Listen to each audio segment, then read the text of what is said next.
The Rugusu community lives in northern Kenya. This area is very dry and water is scarce. Over 600 families rely on a single spring to provide them with water for both themselves and their animals to drink. But sharing the water in this way led to many difficulties. The biggest problem of the community is used to fetch water deep from the eye of the spring, and that is the only resource they had for themselves, because they used to go wash deep from the stream of the water. They used to go take livestock from the eyes of the spring, and there was a lot of problems of waterborne diseases even down the stream. It was a whole problem. Not only was the stream becoming polluted, making it unsafe to drink, the steady supply of water it provided could no longer be relied upon. But with the help of the Lewa Wildlife Conservancy, the community was able to build its own hydro dam. Water drives a turbine. The turbine then pumps water to a storage tank.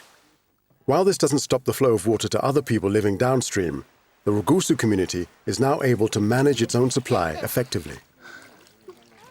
In the project, we have troughs for the livestock, we have troughs for the goats and sheep, we have washing area, we have toilets, and we have shower rooms, and we also have taps where people come to collect water through oxen, women, and also donkeys.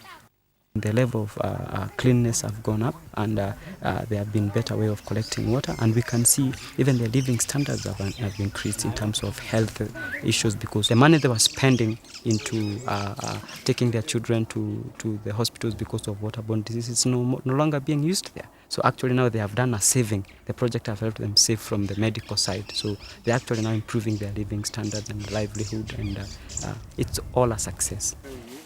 The water from the dam also supplies a small tree nursery. The money earned from this pays for a member of the local community, Sami Mwingi, to manage the whole project. Before the project started, I was not working anywhere. I was just staying at home.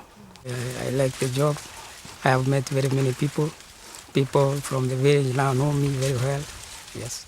But the purpose of the nursery isn't just financial. There are educational benefits too.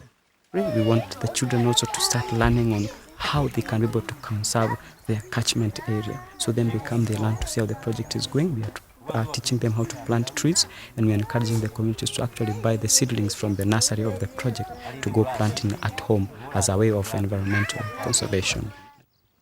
Planting trees prevents soil erosion too. With clean water and sanitation, waterborne diseases like typhoid and cholera are now very rare, here and downstream. Better water management has also improved community relations. Well, before, it used to be an issue whereby who comes first, and there was no collective agreement on how they are going to utilize the water. But when the project was started, it just kind of put up a system whereby people have to use it in an orderly manner, and knowing that the project belongs to them. So actually the 9 villages now are collaborating. They know that this is their project. They know this is the answer to their problems, which has been their common problem of water, and they know they have a system of how they're going to bring in their livestock, they're going to come to wash, and they care for the project like it is theirs, and that has caused them to live in peace and also to live in harmony in everything they're doing. The Rugusu community now has a clean and reliable source of water that is free from pollution and available to everyone. They hope that people in other countries can see what has been done here and will manage their own water supplies more effectively.